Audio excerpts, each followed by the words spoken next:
Hey, everybody. Welcome back. I am so excited for this conversation. It's been a wild, wild month, a wild first few months. And I'm so excited to have Sander here again for another fabulous conversation. Sander, how you doing?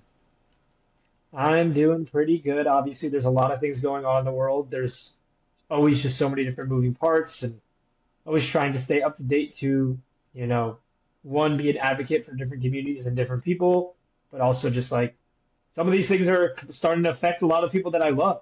So I'm checking in on my loved Yeah. ones. I'm having these conversations, and I'm making sure that, the people that maybe don't believe that this stuff is happening know what's happening because Like there's a lot what? of different What's things happening right happening? now. I mean, so we can look at the SAVE Act, we can look at all these Well, DEI yeah, pushback. we should talk about how our country is changing. Our country is changing in a way that, for me, is unrecognizable. And a lot of that has to do with the laws and policies that this new administration is putting into place that really kind of go against everything that used to know about what I thought I knew about our country. I mean, yeah, when you learn in school, there's three different branches of government, but it almost looks like now there's only two branches of government, and that the legislative branch has absolutely no power because it just seems like things like you could skip over that right now. You could just skip Well, I over mean, the judicial branch I meant. You could just skip over laws. You can just make choices, and that's what our government right now is doing, and they're doing it, and people aren't speaking up or having problems with it in so many different of these instances. Um, to the point where in some cases it's not even enforceable law, yet people are hearing or it's being written or signed in, and so people are then seeing it as law even when it actually has no standing preemptively, or yeah, power. preemptively. They're like, if somebody says, I think I want to make it illegal for people to drive cars one day, and it's a really scary, powerful person, people are just giving up their cars, before Yeah, anything happens. it says bye bye car. I'm just going to say bye bye to my car, and that's exactly what happening. We saw it with the hospitals with the trans people. The moment that there was that bill that was signed, I believe it was an executive order for people under age of 19. All the hospitals were like, oh, we gotta stop, we gotta stop. And then a couple of weeks later, a judge ruled it down, at least in some of the states. And some of the hospitals, I believe, still are just like, well, it's eventually might get put back in place, so we're just going to stop it altogether. It's just all these different scare tactics that are being used to either put the law into place before it even gets put into place, even if it might never be put into place, or in some cases, some of these, laws are being put in place, But or this is things what are ends up happening. There's a happening. lot of things happening. This is what ends up happening is that the current administration will basically make put out a tweet with a fantasy that something that they want, and then people what see they put out a tweet, they float the idea by putting out a tweet. They're like, what if one day we said no more breakfast for anybody? And then that's not a law, it's not a bill, it's not a proposal, it's not happening in Congress, it's just a tweet. And then But they people get start talking sentiment. about it. Then people start talking about in the news. Well, Trump said no more breakfast. Oh, what do you think about no breakfast? Should we talk? Should we do no breakfast? So, what do you think is going to happen? And everybody starts talking about it. And then they get a chance to see how people really feel about it. Who's against it? Who's not?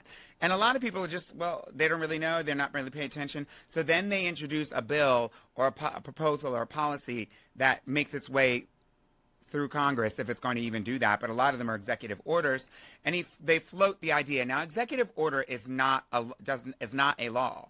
Executive order is basically a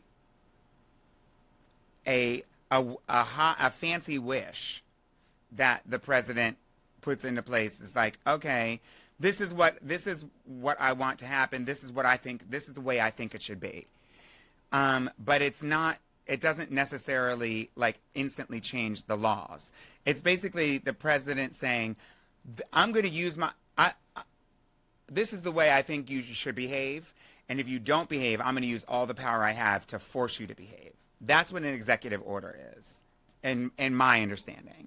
At best, it doesn't instantly change laws that are existing or strike down other laws that are existing, even though a lot of these executive orders are contrary to the laws that are existing. Um, yeah, I think it's wild to see how many people are not necessarily, how much of these conversations are not happening in mainstream. Because my feed is like 100% all this stuff all day. and then like somebody in a cute dress. But I am seeing that there's a lot of people that probably just don't get a lot of this stuff. And if it's not on the news, which it's not, most of the things we're talking about today are not on the news, and like the actual, like the evening news, then you have to get it on like online and on your social media. And if you're not following somebody that posts about that, then you're not going to get it. Well, I can speak to that because I would say that I'm one of those people that 4 or 5 years ago, during even the first Trump administration, I was, definitely sitting in some of my privileges, and things didn't seem as harsh and real. And I was also a lot younger, and I was in college at the time, and my feed was full of, just college people, frat people, girls, like my friends, different things, my family. Barely any of it was really political because I didn't think it really affected me, and it was just easier for me to shut it off. And I feel like a lot of people are choosing to do that right now. But this is I mean, there were things happening 5 years ago, but this seems a lot more extreme. Well, it is a lot more extreme. It doesn't seem a lot more extreme. It is a lot more extreme, and people need to start paying attention because it is affecting a lot of people's loved ones, and you can't just wait until it's said on through social, and then it becomes an executive order, but then it goes into actual law and effect, and then you realize it affects you. It's like, oh shoot, I should have talked about it and tried to speak up before. It's like, no, we need to start speaking out at the moment that message goes out there, because if not, and if we're not collectively coming together to kind of fight down some of these things that are being said, it starts to make it seem like it's okay. Let's talk about what some of these things are, because we're kind of talking around the issues, but let's talk about what these things are. What are these things that we're talking about that are affecting people? I think the one that's the most alarming and the most widespread, meaning it'll affect millions of people all at once, is the SAVE Act, which is a proposed law that would be that would place a federal voter restrictions, basically the next version, the next generation of the voter ID laws, that would place federal limitations and restrictions on voters who fit a certain set of criteria. The biggest set of criteria is people who have ever legally changed their name. Yeah, and a lot of people essentially change their name. People whose names, and essentially, more detailed, it's people whose names today do not match their original birth certificate, like the name that was placed on birth. And that's a lot of people who've been married. Well, I'm sure a lot of people are. I'm sure a lot of people listening to this are like, oh, this is just another attack on the trans community because a lot of trans people have changed their name. But then those people, I don't think that's where people are. This, no, when you think of anybody who's ever changed their name, I'm sorry, Sandra, no. If you ask somebody, do you know somebody who's changed their name? They're not going to be like, do I know any trans people? No, they're going to be like, yeah, my mom has a married name.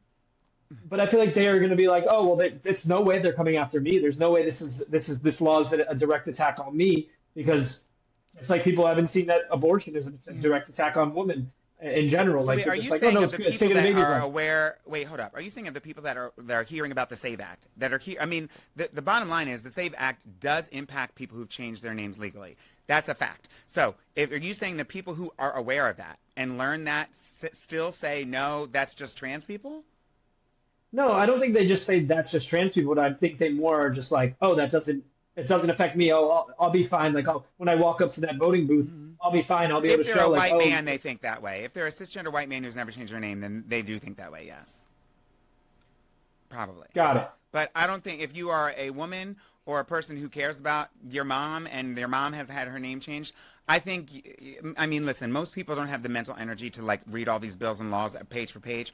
But if you say they're going to make it illegal for people to vote who have changed their name, you're probably thinking that is going to impact the women in your life. Then it seems, and in that case, in the way you frame it and put it, it just seems kind of preposterous to me that not all men, women, everyone is not coming together to just be like, what the heck is this? It's affecting my own wife, it's affecting my person. It's because they don't know about it. No one knows what. You go up to somebody outside in the street right now and ask them what is the SAVE Act. They're gonna be like, what? And it was named the SAVE Act to fool people into thinking we're saving voting for you, but that's not what's happening. And so But if you ask the average person, what is the SAVE Act on the street, I bet you most people would say they don't know what it is. That's a great point that you just put there. That like, it's named in this way, like the Save Act, like this is saving people. This is a good thing. And if it's framed in that way, and some people only get their news from certain news outlets, then they're not really realizing how much this can affect, you know, women, just so That's many what I people. I think it mean, is. and so I people think aren't that I talking think about it for that reason. I think Go that they're ahead. more. I think more of the people who are not speaking out are probably not speaking out because they're either unaware, they don't even they've never heard of the SAVE Act, or they heard the name the SAVE Act and they're like, oh, the SAVE Act, that sounds good. It's probably saving kids or something, so let's do it. And they don't realize that this means changing the laws to restrict people who've ever changed their names for voting. Yeah, and I think another component of it is if it's on their, favorite Fox News channel being promoted as it is saving, They trust it. and they're hearing that it's being supported by, the people they voted for, Republican. But I don't think this Save Act is a Republican versus Democrat issue. This is an issue that everyone should look at and just be like, how is it possible that we are taking away rights of women, making it harder for them to vote? This is going back. We passed this point in United States history. Why are we going backwards to try to take away more rights? I heard something the other day, or it might have even been today, kind of like eh, something about like men, white cisgender heterosexual men have had the same rights for 250 years. Yet why are we rolling back the rights of women with abortion, with the potential SAVE Act, trans people, LGBTQ plus people? Why are other people's rights starting to get rolled back? Yet still cisgender heterosexual men, you're still in the clear. We're never going to roll back your rights. Well, I Like, mean, that's one of the things that we have to think, is when the country was officially founded on the laws and the sort of the policies and the constitutional stuff we have today, we never changed the language of the Constitution. I mean, we've obviously added amendments, but it's basically been the same thing and addressing the same people the whole time. And it talks about the people and all this stuff, but it did not, when it was created, it intentionally said we don't want women to have equal rights. We don't want black people and enslaved people to have equal. Those aren't people. The black folks that are here are property. They are not human, and they were considered 3/4 or 3/5 rather of a human being legally. It's like you're not even a human. So that's the document that was created originally. Even it said all men are created equal. That's because a slave is not a man; it's a piece of property, like a shoe or an three animal, fifths. like a barn animal.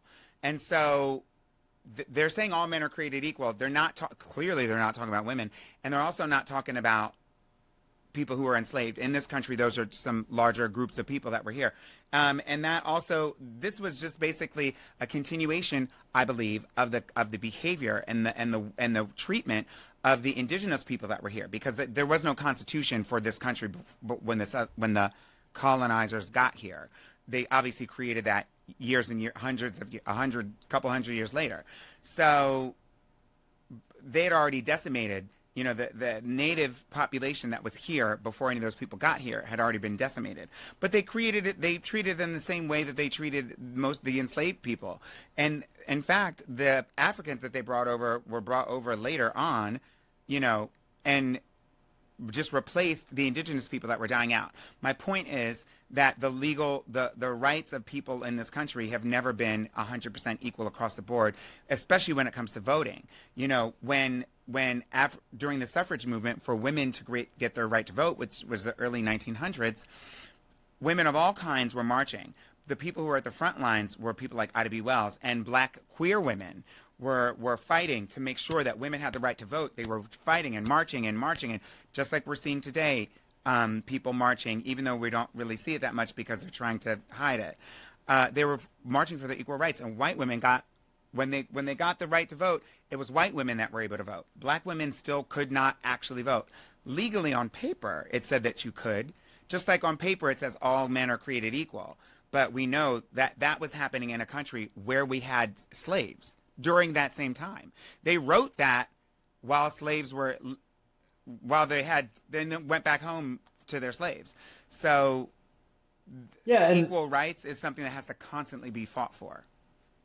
yeah, 100%. I think what's really interesting is like about the SAVE Act is there's already, certain protocols, laws, state laws that are in place to make sure that, illegal people cannot be voting. Of course, legal people should not be voting, but that's not a problem that we have. But now they've created the SAVE Act not to try to fix the problem. They've created to just take away rights of certain people. And I think we talked already about women, we talked about trans people, but it also disproportionately affects Black people. When I was reading about it, it says that 13% of Black voting age people don't have a government ID versus only 5% of white people. That's a major gap right there, right? So that's Yeah, I another mean, community that's and part affected of the factor that by goes this.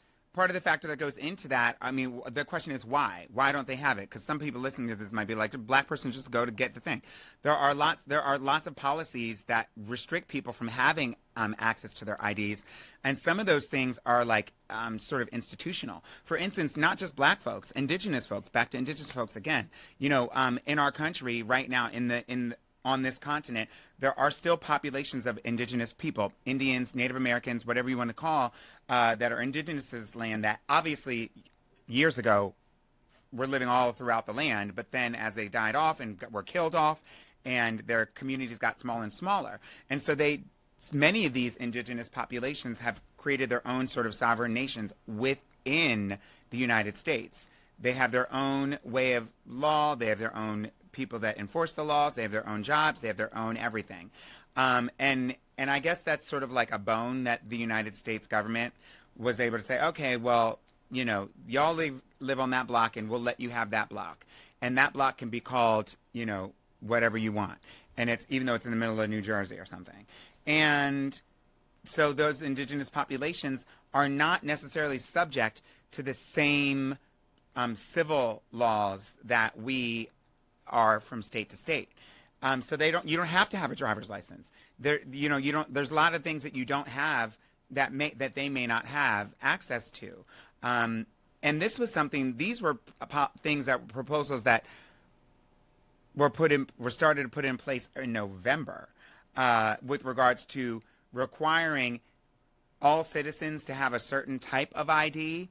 But if you are a Native American or indigenous person, your local government of, indigenous folks that are elected or however they do it, it doesn't operate the same way as, a local, like, New Jersey. I don't know why I keep using New Jersey. A local government would operate. So they have their own laws, their own regulations, their own policies, their own things that don't necessarily mirror or copy what we think of when we think of a local government. And, there might be like a tribunal or something that's like, not as state run and state sanctioned. Anyway, so they don't have access to the DMV in the same way that you might if you were living outside of that community. And there's a lot of limitations put on indigenous people obtaining those IDs. So that's the first thing. Second of all, they also passed another law or policy in the state of Georgia to not only kick voters off, people who are already registered to vote, delete them so that they would have to come back and register again, but under the new laws. So if you already are registered to vote, we're going to delete your record so that you can't vote unless you register. And we're going to put this new law in that, like, for instance, the SAVE Act that says you can't vote if you've had to change your name. So even though you were registered under the married name, now we're going to kick you off, and then you have to come back, and now you have to re-register, but now we got this new law in place. So then it makes it even harder. So that's what they're basically doing, and which they also did in Georgia. They kind of tested this in Georgia. You have to have your original birth certificate. And some people in Georgia, in this particular state, how that impacts the local population of black folks in that state is there's a lot of people who are like 80, 90, 100 years old who were born into a system that didn't automatically give black people an ID when they were born, a birth certificate when they were born. A lot of black folks were born on a farm. Like there's a lot of people who are older who weren't born in like the county hospital, who didn't have a traditional birth certificate.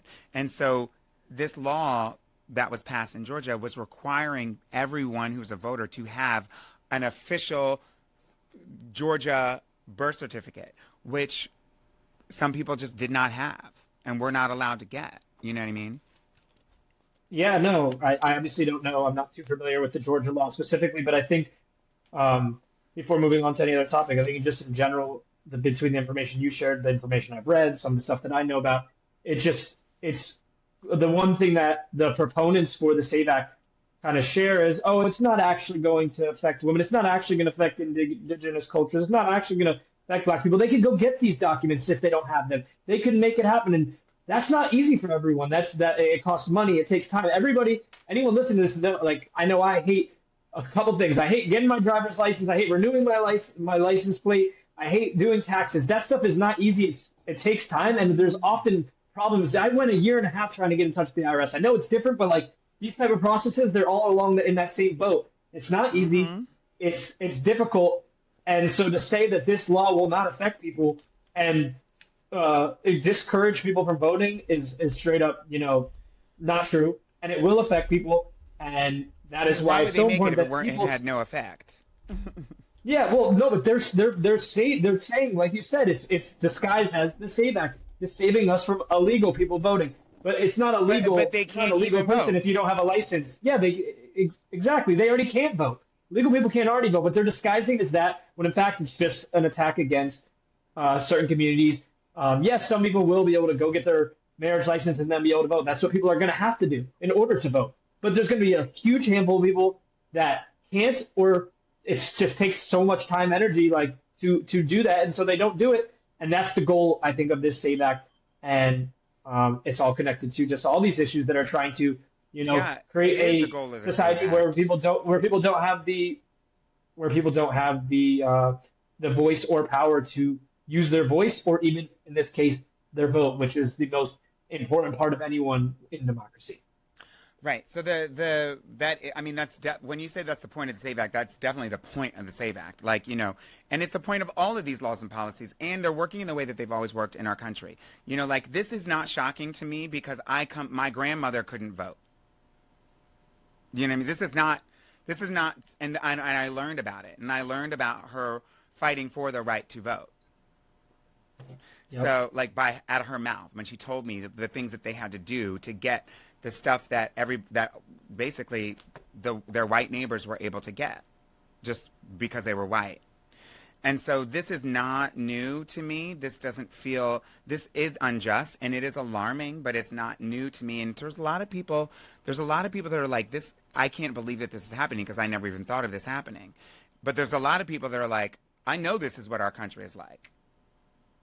And it's not the only thing that's happening. There's a lot of other things happening. Like Um, what? do you feel like, well, so obviously we're seeing a lot of different deportations. We just had the administration meeting with the El Salvadorian president and some of the conversations that were happening there. And Well, let's set the I, stage. I Let's set the stage. Let's set the stage. The First Amendment allows. Well, there's two things happening here. The two issues that are related to deportation and immigration that we've seen in the news lately deal around two different topics. One is First Amendment, which everybody understands as you have the right to free speech without being persecuted by your government, without being punished by your government, without being sued by your government. You can speak out, free speech. Politically, you can say something racist, you can say something sexist, you can say something homophobic. That's not illegal to do in the eyes of government. They can't persecute you. They can't throw you in jail for calling somebody a bitch or talking about somebody's religion. They can't kick you out of the country for saying, that you don't think the government is doing things right. That's what I understand essentially as free speech, First Amendment. It obviously bleeds into more things and it morphs and changes, especially as we got social media and stuff like that. And then the other portion is immigration. And so I didn't really learn that much about immigration, but until more recently hearing more about it because it's in the news. But there's different levels of sort of citizenship. First is being born in this country. The next one is, being naturalized or getting permanent residency, which are not exactly the same thing, I think, but that's a pathway that you can follow to get your card or get your citizenship, that you become a legal permanent resident or become naturalized. And naturalized is you get your citizenship, but you weren't born here. And all three of those things, as far as I know, have the same protections, the exact same protections, all up and down the Bill of Rights and all the stuff that we have. Then then there are people who are green card holders and visa holders, or people who are visiting with permission, and they're here legally. If you have a green card, if you are, whatever that means that it's not illegal for you to be here. You were here legally, and you did what you had to do to get the green card, which means it's legal. You didn't steal the green card. A lot of people get married, or whatever they end up doing, and those people are here legally, but they have less rights than someone who was born here, someone who was naturalized. But they still have access to First Amendment protections, which means they can they can talk about the government, they can talk about what they do and don't like without being persecuted. And what more than that, whether you're persecuted or not, is the right to due process.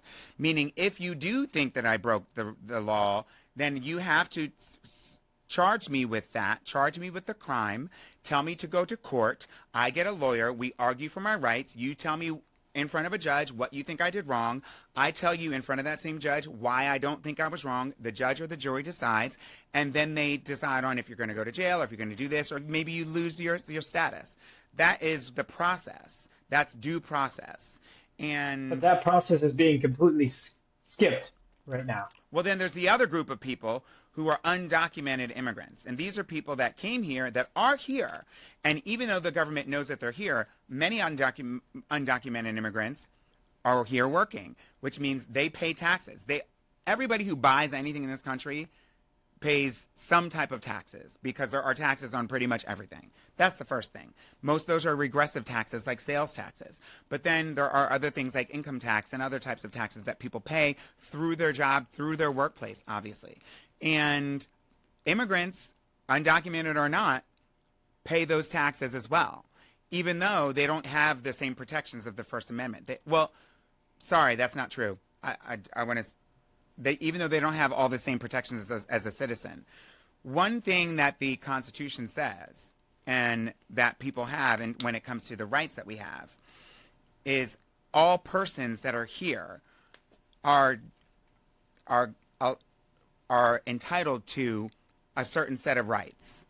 Now, if you were born here, let's say there's 1,000 rights that you get when you're born here.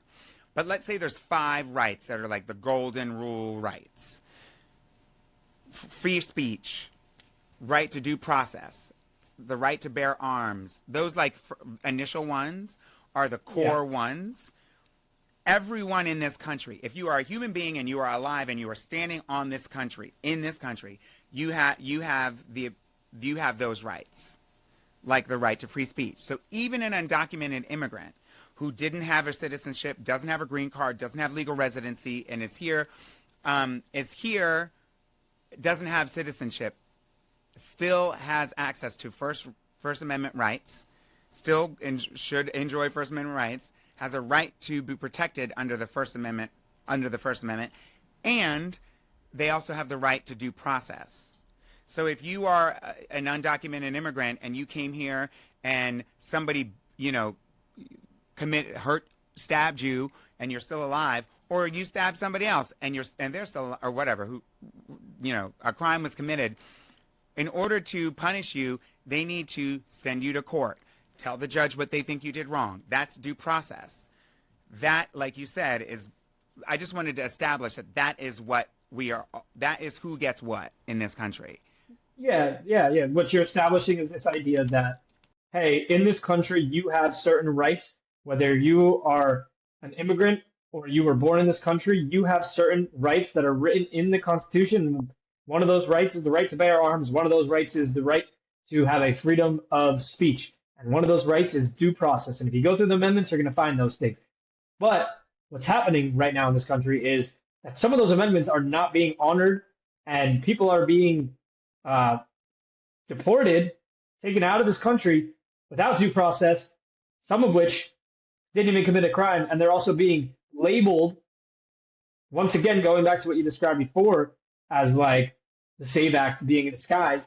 They're being said, but they're criminals, so it's okay, we should be deporting them. Yet, people are ignoring the fact that they're not getting due process.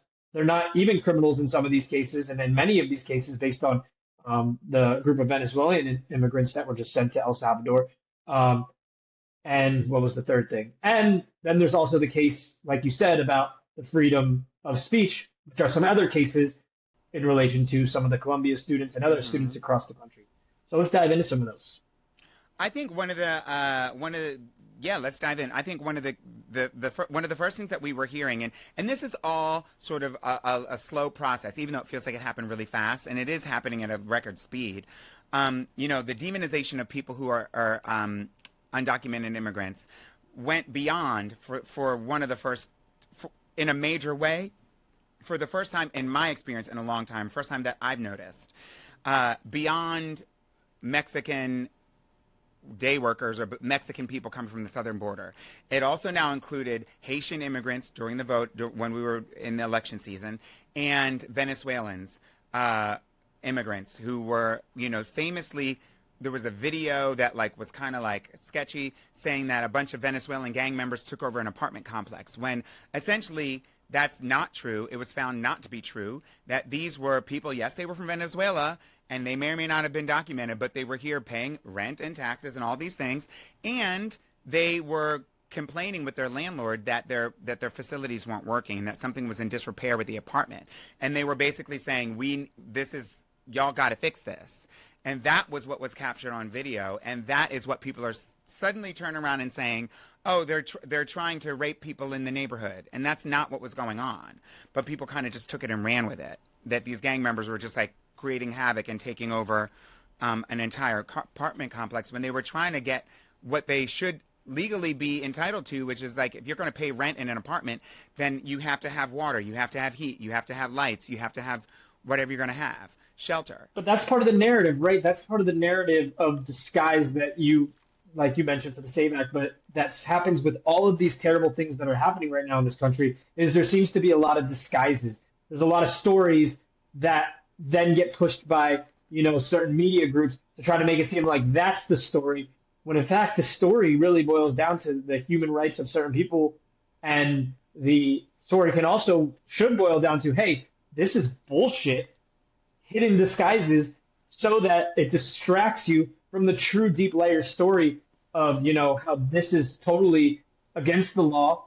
And how I mentioned even way right when we started the video, it's like there's only two branches of government now, because people can just say, oh, we don't want to follow this anymore. We're not going to follow this. That's what the government's doing, and to make it, and no one's paying it. That's what we need to be talking about, not the Yeah. fake stories that are being pushed and fabricated to try to make it seem like, oh, no, it's okay that this person was sent to El Salvador and now can't come back. Oh, it's okay that this student was arrested because they were promoting ideologies that aren't okay on campus.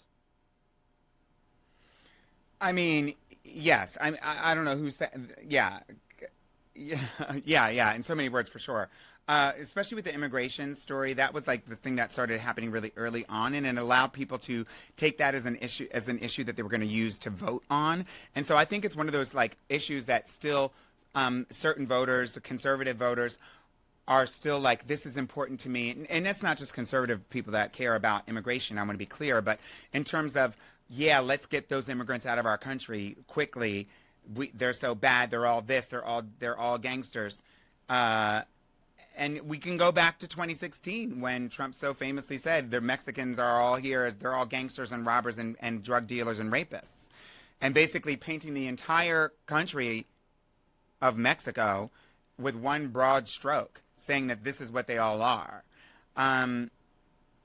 And not really looking into the story of any of them. So now we have these Venezuelan immigrants who were captured and sent to El Salvador, to a facility that does not honor their human rights. And the question is, should these people have been given a trial? Should these people have been, made sure that they have an attorney that can represent them in that other country? What is what does the Constitution say? What does the law say? That's due process. Yes, the Constitution says yes, that they are entitled to due process, which is all of those things: representation, legal representation in court, being charged of being read your rights, being charged officially with a crime. There's I don't know the statute, but arresting somebody and putting them in jail without charging them for a crime is more and more common these days, but it's something that was something that that people in our country were trying to fight against for a long time, because they would kidnap people and you wouldn't know where they were, and they'd be like, well, we didn't like him, and they would just be, and And that there's no shit's crime. scary. That shit's scary. And if you're not scared about that, like if if one day you say something or do something, or like, or especially for people, immigrants, or whether or not you, like you said, you went through the whole entire thing of like what it means to have a green card versus what it means to have, um, naturalization, right? That's the word. Um, like you say these things, and it's like that's scary that you can just, the laws can just be evaded, and that's what's happening right now. Like that's scary for me. Like it's scary for It anyone. should It be. should be. It should be. It should be. Uh, and with regards to Mahmoud Khalil, who is a Colombian student, a grad student, I think, who's here on in permanent residency, which means he is a permanent resident. He is as close as you can get to being born here without being born here, and should obviously have all of the human rights protections that our country seems to talk about. But one of the things that in addition to making sure that people, because the problem for a lot of these systems that are harmful to people is information. People getting information about what they're really doing, what laws they're breaking. Where do people get that information from? You don't just aren't born knowing it. You either get it from like the news and media, or you get it from lived experiences. And most people don't have the lived experiences to learn about these types of things, because we're getting up and we're going every day to our job, and we report to work and we come home. And so you're not reading the Constitution at work unless that's the job that you have. And so the people who are reading the Constitution who don't have to work are college students. These are the people that are becoming very educated about the laws in our country, the history of our country, how people have been treated, how people should be treated, and how people deserve to be treated under the law. So what are they doing? They're cutting funding to colleges. They're making sure that college students don't have the... One of the things that college students will do is they'll learn about the right of free speech in their law class, and then they'll walk outside and practice it and protest at the campus. They'll put some of these things they learned in action on their campus. College campuses famously and notoriously have been the place where this type of discourse, this type of conversation, protesting has happened. There have been historical protests at Stanford and at Columbia, UCLA, where people have protested our government. Vietnam, there were college protests all over campuses all over the country. Those were the main people that were protesting, was college students. Yeah, no, it's And always it's been like that for just that's always been how it's been. I remember even learning about some of those protests in school, which they're probably now not teaching anymore to high school students. But point is, has there ever been a time where obviously if there's some violence within the protest, then that it escalates into a different thing. But when there's no violence and someone then months after a protest can get just taken off the streets and then detained, and has that ever happened before in history? Like it's it's happening alarming. It's now? alarming, and it is what happened. We should inform people, not assume that they already know, that with this case with Mahmoud Khalil, was advocating on behalf of Palestine as an anti-war protester, and listen, that's what he was doing, and he has been taken to a Louisiana detention facility. I'm not even going to call these prisons, because prisons is where you go permanently, that you live, and that you've been sent there by the law. You've been sent there as an arrangement to restitution, to pay your dues, to pay back as punishment for a law that you broke and you were charged and tried. That's not what's happening here. These people are just being taken off the street and sent somewhere. His pregnant wife did not know where he was, and now she does, but that took a long time. And so that clearly shows you that they didn't go through the usual channels, that they kind of broke their own policies in order to do this. And they are constantly being asked, because there's not a lot of information, they're constantly being asked about what's going on with these people. What's the update? Are they going to be able to come back? What's going to happen? And our government is basically like, we don't know. We don't know what's going on. And not only is that wrong, but it also is creating this scare tactic to get more and more college students, To more and shut more up. people to shut up and not want to speak out against the government. And that isn't the Constitution. That isn't democracy. That isn't freedom of speech. That It is sure enough the ain't. opposite of that. And Yeah. that is scary, and that is why people need to be talking about what's happening, no matter where you stand on the political spectrum. Like whether you're for Israel or Palestine, everyone should agree with the fact that everyone should have their freedom of speech and be able to speak out and talk about the things that they want to talk about, especially in a peaceful way. That's what the First Amendment right says. Even And if the it's next not right a says the due peaceful process. way, it is possible. It's not, if you break the law and it's a violent protest, that's not against, like, even violent uprising is still in, like, within you don't get kicked out of the country for protesting violently.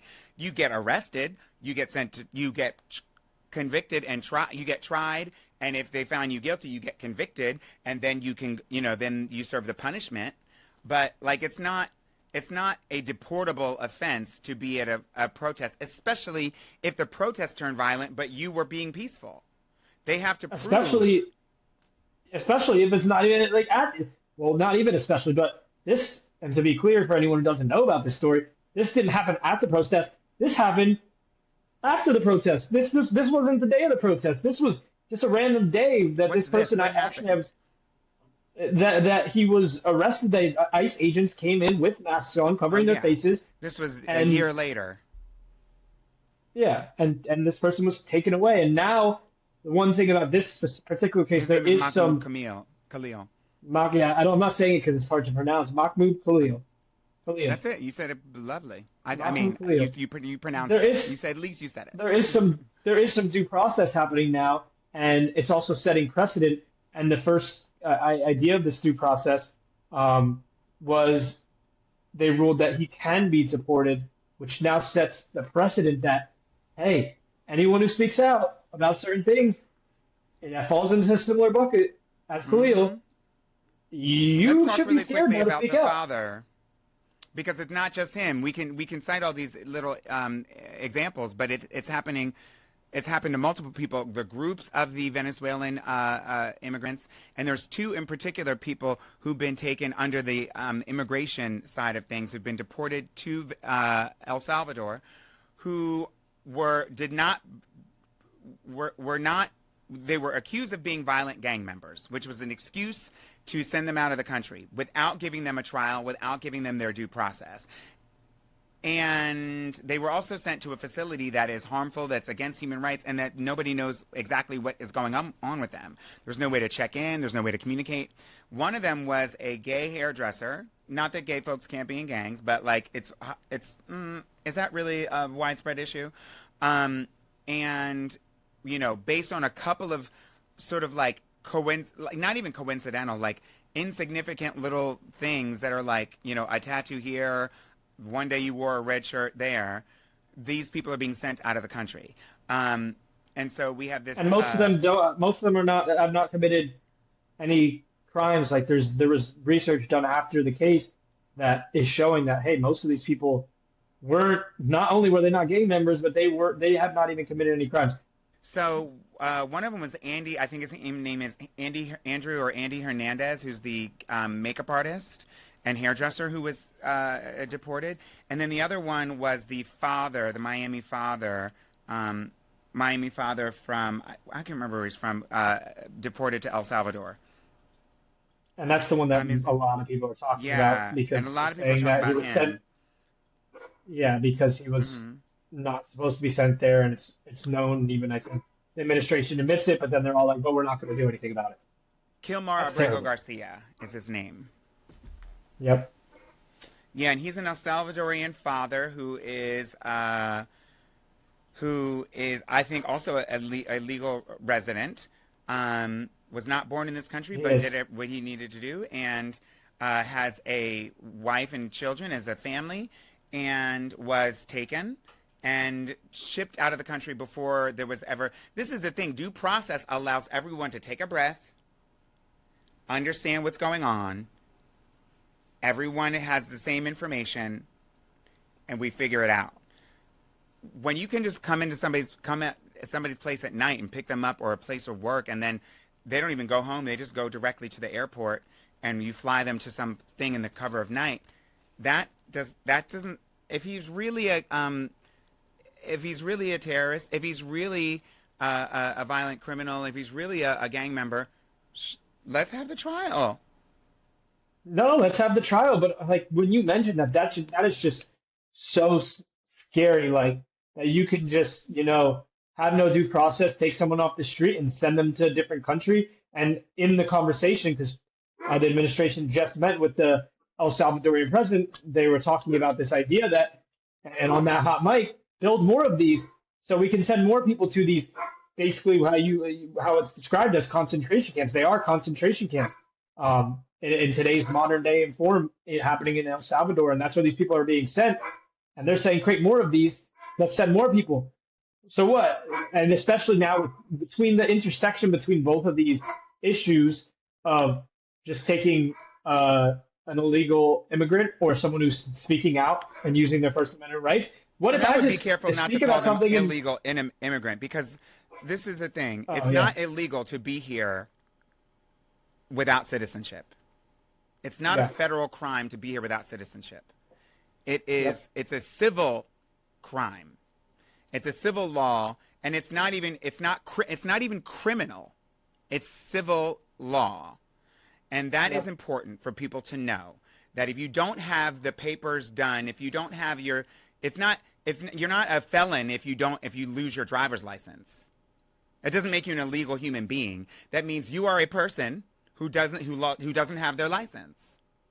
So that is how this should be treated. These are people who are undocumented, but they are not illegal human beings, and they're not illegally immigrating. These are people who are if they're here, people are making money off of these people being here. First of all, our country is making money by them paying taxes, and then the businesses that they work for is making money. If they're delivering our food, if they're working in our thing, wherever they're working, whether they're a lot of undocumented immigrants contribute to agriculture. These are the people that are picking our food and bringing these people are part of how our country works.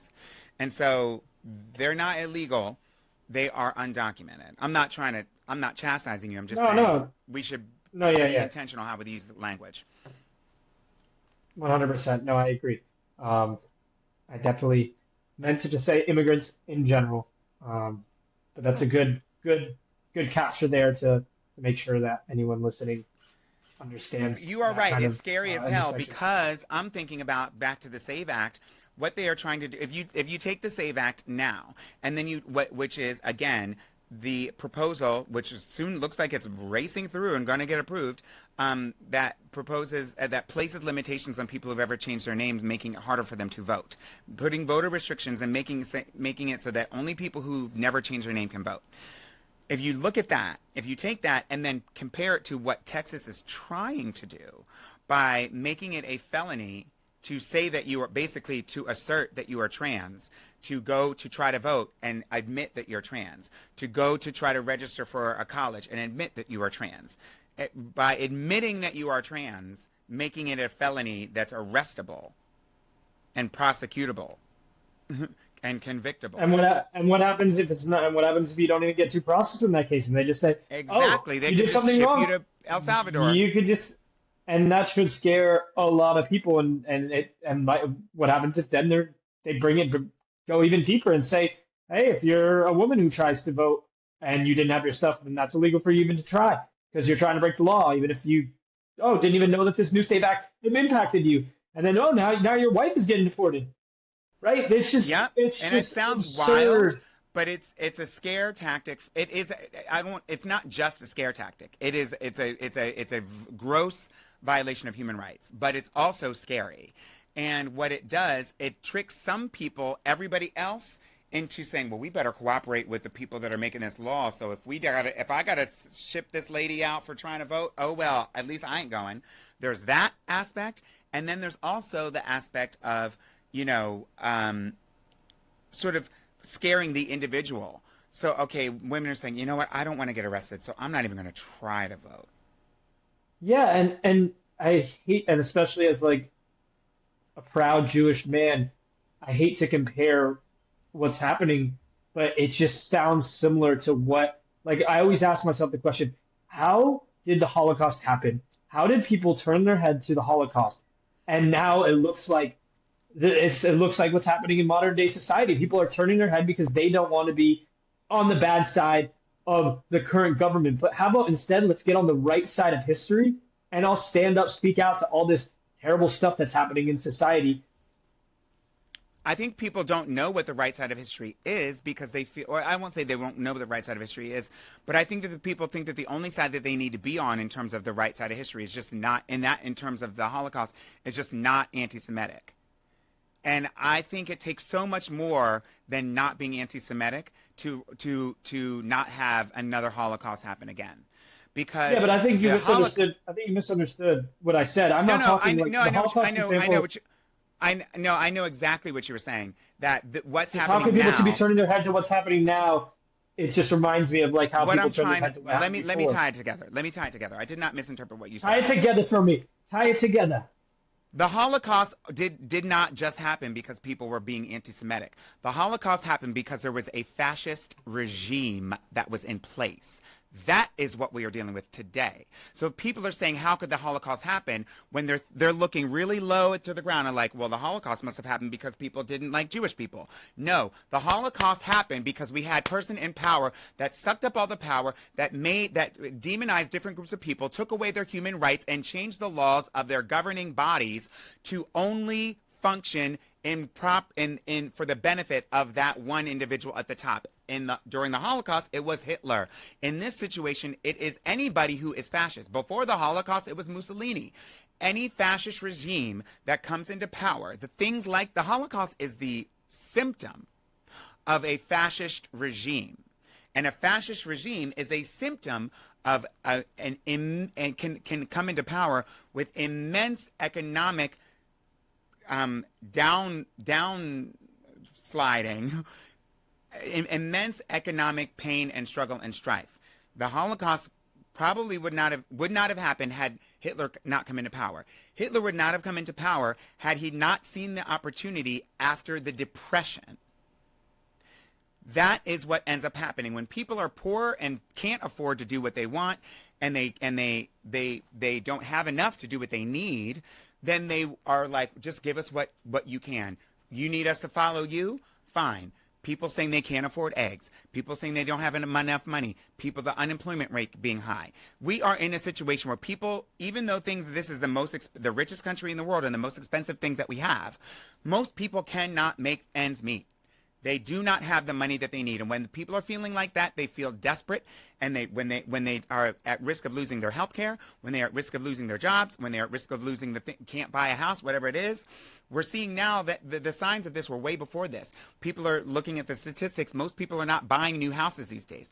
We should, for being the richest country in the world, every generation should be able to buy a housing and do the different things that they need. We're seeing now that for the first time in generations, millennials, I guess they're the house buying age. Millennials are not buying homes because the way that the economy has gone.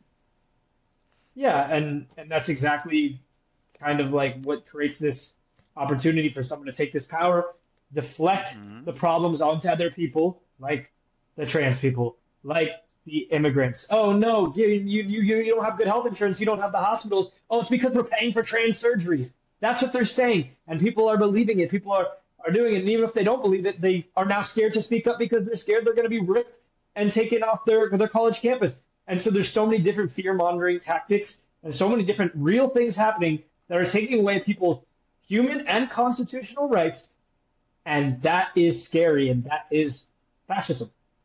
Correct?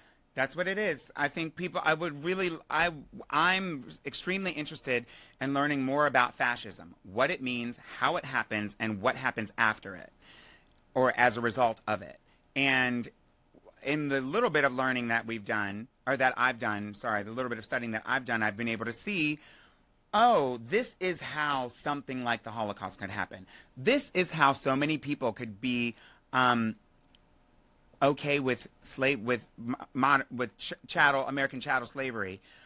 This is how we could watch these people being dehumanized, and so in order for fascism to work, somebody has to be dehumanized. And that's what you said. These little groups that they're deflecting onto, what are they doing to those groups? They are demonizing on them. When you demonize somebody, you are dehumanizing them. And when you dehumanize them, it makes it easier to take away their rights. To say, oh, well, that person, oh, well, for them, there must be an immigrant, or they're here, they must not be legal, whatever. Then suddenly you don't care as much. And when you don't care what happens to other people, you don't have empathy. And when you don't have empathy for those other people, then suddenly it's easier to chip away at different groups of people until they get to you. And that's what we're learning when we're reading about in the caste system. Isn't that true? Yes, 100%. And just to add on to what you're saying, not only that, but then also, even if the people do care, oh, I do care about my trans friends, family, and neighbors, but I'm scared that my group that I am a part of is going to come sooner if I'm the group that's joining together forces. But we should all be joining together forces to fight against a system and a government that is not allowing us the constitutional rights and taking away the rights of so many of us. Because if not, they're coming for you next. It's true. And it's not even like it's a profound thought. We're asking this country to live up to the ideals that it already says it has on paper. This is not some new thing that we're trying to invent some new way of living. This is people, do you vote in this country or not? If you vote and it says everybody should be able to vote, then everybody should be able to vote without being deported. Can you speak out in protest or not? Can you do the things that it says that everybody in this country should be able to do or not? And if you can, then they should be able to do it without being deported or sent to some, disappeared into some prison in El Salvador. And so that's, I honestly think that's where we should leave it. But all of these things, this is what we are. These are not brand new. These are not brand new notions. And so I guess the work is on us. We want the country to live up to the promise that it already has, the promise that it has already made.